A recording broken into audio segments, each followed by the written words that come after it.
Hi everyone, I'm Jamie Vaughn with CCM, and I am here today with Seth and Jenna Hurlick of Him and Her Worship, and they have a new album coming out this Friday on September 4th called Even in the Dark. Hi guys, how are you? Hi, we're Hello, we're good. great. Thanks Thanks for so much for having having us. us. Good. Well, We're we're very really excited. thankful to Yeah. be here. We're excited that y'all were able to take time out and talk to us today. Yes, So, Absolutely. We absolutely. wouldn't have missed it. well, how have y'all been doing? We've been doing all right. It's Yeah. been kind of a lot on our plate recently, but it's been a good couple months. Yeah. Tumultuous sometimes, but good. Yeah, right now we're in between our Beacon tour and the Even in the Dark tour. So we live in our camper full time. Oh, So wow. right now we are in Beloit, Wisconsin at our good friend's church. And he's letting us doing all of our rehearsal there. And we're actually in his office right now. Yeah. So it's been a really good couple weeks. Yeah. So Good. Good. So, how have you Yeah. been filling your time during COVID as artists? oh Yeah. So when we were traveling, so we were in Cottonwood, Arizona, when we kind of started getting the news that things were shifting in the world and in the country. And we started to get a couple phone calls that were like, yeah, I know that we had you booked for a Sunday or a concert, but I think we're going to have to back out. And I just remember being super terrified. But kind of what we ended up doing is we parked our camper in a parking lot at a church in Arizona for like 2.5 months, basically. Wow. And yeah, which was like, we were really bummed out about it, but it actually turned out to be a ginormous blessing because we shifted our ministry to be more of a production company. So we were creating Sunday videos for churches. So we would record our own songs, and then the pastor would record their songs remotely, and then we would put it all together and deliver it to them. Oh, wow. Yeah. And also at the same time, we basically turned a room in the church into a recording studio. And we actually did this whole album over the course of the quarantine. Yeah. So yeah, it was a huge blessing. We got to become really good friends with the pastor and their family. And yeah, it was an interesting time for sure. And like, since the world opened up a little bit for like interstate travel, we have been doing some light playing on Sundays, but it's really nothing compared to what we had planned for this summer. So it's really always, God has done amazing things with our schedule. When it's kind of more empty, he gives us other work to be dealing with. So as we're promoting and marketing this album, we've had a lot more time to do it. So it's been awesome. And actually, so normally we try and play 150 shows a year or something like that. And this summer has been maybe one to two a week. So it's been a lot less. Yeah. And we've been able to stay with a lot more family this year. Mhm. This summer. So, and we've been able to see friends a lot more. So it's actually been pretty awesome. Yeah. Doing things that we normally wouldn't be able to do because of it. So we're really thankful also. Yeah. So, how long as a husband and wife team have you been Him and Her music? Yeah. We started 2 Junes ago, right? Yeah. It was 2018. Yeah. So basically I 2.5 years. We got married, and then 6 months into our marriage, we both were kind of not very fulfilled with our careers. Mhm. And we decided to sell everything and start this. And that was, 2 Junes about, ago, 2.5 years ago. Yeah. So it's been crazy ride ever since. Yeah. So the new album comes out. It's called Even in the Dark. It comes out September 4th. So you can Yes. download it or stream it wherever, or most likely they can pick up a physical copy somewhere, correct? Oh Yes. yeah, on our website you can order it. Awesome. Yes. Yeah. And it seems like this album comes from a very, very deep and personal place. Mhm. Where does it stem from? I'd say it really started when last June, we went full time playing music. The year prior, we had kind of done this summer tour, and it was so amazing that we knew that we had to go back to doing music full time. But when we basically left our home, sold all of our possessions, and went on the road without looking back is kind of when God blessed it incredibly, but it also brought a lot of like hardships. And it was a couple months after that Seth's mom was diagnosed with cancer. We were kind of struggling with our career as well, just like, where do we fit in? And also, it's really hard to be on the road all the time is awesome, because we get to travel, we get to see cool places and eat delicious food. But at the same time, it means that for the majority of the year, we're far away from a community. So our community has to be online. And so I think that's kind of what a lot of the darkness kind of came from. Yeah. But We say our life is one constant goodbye. So, yeah. Yeah. Which is hard. But yeah, Jenna said that well. I feel like I think our hopes were really high, and our last record, our EP Beacon, the song All Along got hit the editorial playlist, New Christian Music Friday on Spotify, and we felt like we had seen some success. And then like following that, we knew that we had to put out another record, and in the the pursuit of this record, there was just a lot of ups and downs and difficulties that I don't know, maybe weren't really expected. And it kind of ended up, basically what happened is we rented a cabin in the woods in Texas in, was it January? something like that. Yeah, January. And that's when we like really made this record happen. And that was like 28 days or less since after my mom had passed away. And I don't know, it was a lot of darkness. Because we were kind of struggling with the question of asking God, why did you call us to this if it was going to be so hard? Yeah. So that's kind of the question that we kept asking, like, are we doing this for our own purposes? Is God telling us to stop? It's just, yeah, we had a lot of questions, and that's where a lot of the songs kind of stemmed from. Yeah. And there's no song titled Even in the Dark, but what we realized is that like phrase kept coming up in like all of the songs on the record. Yeah. And so we were like, I think that's the theme. Yeah. That's what came out of us. Right. So it has to be it has to be it.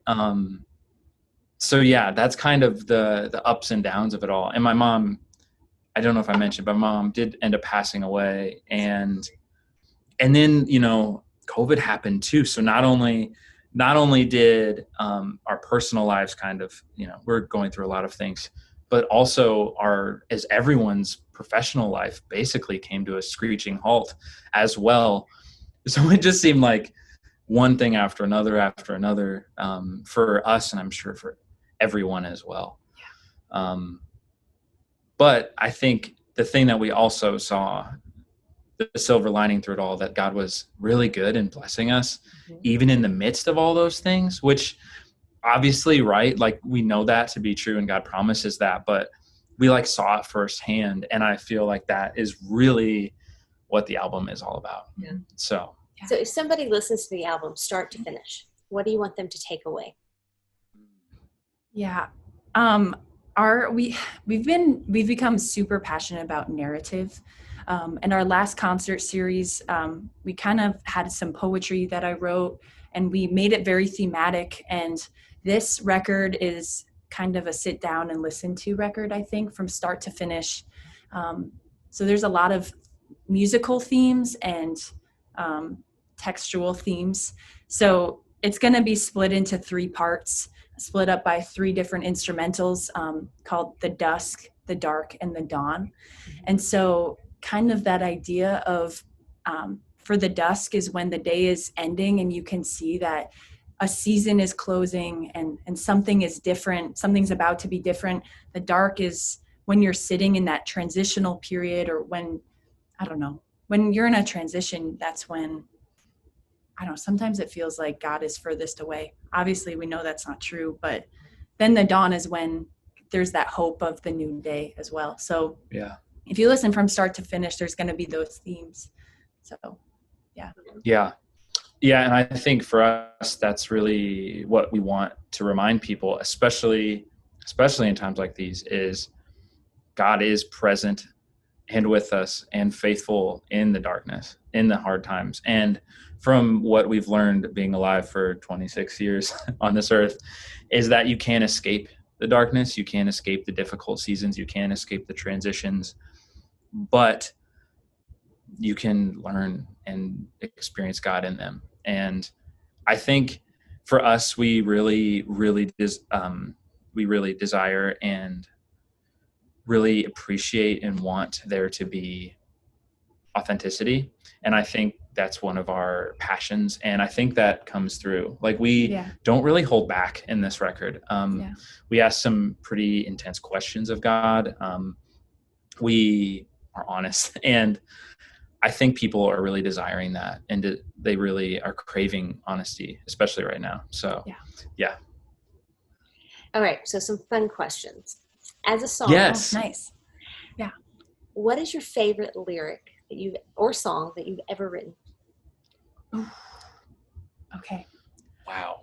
I think that my favorite song, especially from this record, is the song "I've Prepared You for This," mostly because it just kind of poured out of us in this really tough season that we were kind of dealing with rejection and questioning, like what we're doing in the music industry, like what are we doing here? And I just remember praying and just hearing from the Lord, like, I have prepared you for this season. Like, stop worrying about it. You are prepared for today. You have enough grace. And then I remember a couple days later, I was just like scribbling it in my prayer journal like 100 times, like, I need to believe this. I need to believe this. And so that the chorus in that song is, I have you right where you are. I'm in pursuit of your heart. Will you trust in me? When you trust in me, you'll see it. I've prepared you for this. I'm going to see you through it to the other side. And I think to me, that's just one of those songs where like the lyrics just poured out of us. And I think that, I don't know, that's my favorite one that we've done. So yeah, I don't know what my favorite is totally, but what came to my mind was in the song Faithful. Faithful is kind of almost two songs, or kind of as a transition period into kind of an outro bridge-esque thing. Mm-hmm. And it's really simple, but it's just, even in the dark, you're faithful. Even when it hurts, you're faithful. Tomorrow you will still be faithful. I will follow you into the deep. And that idea of into the deep is, I don't exactly remember where it came from, but it was the idea of like, not just like dipping your toes into the pool, but like diving in, going all in and trusting God fully. And man, I don't know, that just brings me so much comfort, because again, with all the things that we've been through, it's such an amazing reminder that God is faithful through it all. Yeah. So, yeah. Okay. So flip that question around. Is there a song or a lyric that you heard and you're like, man, I could have written that, or I should have written that? And every time you hear it, you're like, oh, that's the one. Like for another artist song? Yeah. Is that what you're saying? Yeah. And it can be gosh. anything. It doesn't have to even be a Christian song. I love hearing what people think that they wish they had. Oh man. I have a couple answers if that's okay. Okay. So in the last couple months, I remember hearing, there's a musician called Nathaniel Rateliff. Were you going to say that? I was, I'm but it's so okay. Sorry. It's okay. He's just a really great, you should look him up. He just has some very soulful, he's a secular artist, and a couple of his songs, I just remember hearing the lyrics and just like, dang, that's who it's just gets you. And then for a Christian song, I remember hearing The Blessing by Elevation and Cody Carnes and Carrie Job. Is it Joby? I'm so sorry. Job. Okay, I'm sorry. Hearing that, and then hearing Graves into Gardens and just being like, come on, that's so good. I wish I wrote that song. So yeah, that's my answer. Do you have one? Yeah, I mean, Nathaniel Rateliff, absolutely. The Lumineers, there's so many songs from the Lumineers that I really wish I wrote. But I still would say Christian artists, the one song that when we cover that like hits me every time is Goodness of God by Bethel. And I think Jen Johnson is one of the primary writers on that. But man, that song, like no matter what, you can be anywhere in your headspace in a show or a worship service. And when we play that one, it just transcends. Yep. And there's so many amazing lines. But just the chorus, I think. Yeah. Yeah. So good. It's just so good. Yeah. So well, as we end our interview here today, is there a message of hope that you would like to leave for our CCM viewers? Yeah. You want to go first? No, you got it. Okay.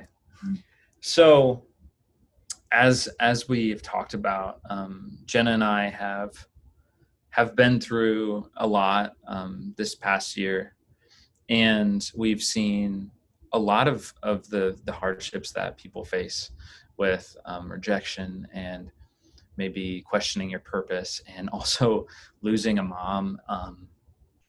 And the truth is that I think it's so easy for us to focus on all the negatives, to focus on the things that aren't going right, to see, we always use the analogy of the storm, to see the wind and the waves, right? Mm-hmm. But I think the truth is that if you can focus your eyes on Jesus, if you can remember that he is actually and truly faithful in every moment, even when everything seems to be going wrong, even when the wind and the waves are the highest, you can have peace. You really can have true peace when everything seems to be going wrong. Yeah. And that's just my constant reminder to myself, and my encouragement to everyone that is listening, is to just keep your eyes on Jesus. Yeah. And I'd like to also continue that, is that when you're in the season of darkness, that's the only time that you get to see the stars. When it's dark is when you get to see the stars. And that's what our song, It'll Be All Right, is really about. But just the encouragement that the darkness allows you to see God in a different way that you don't see in the seasons of light.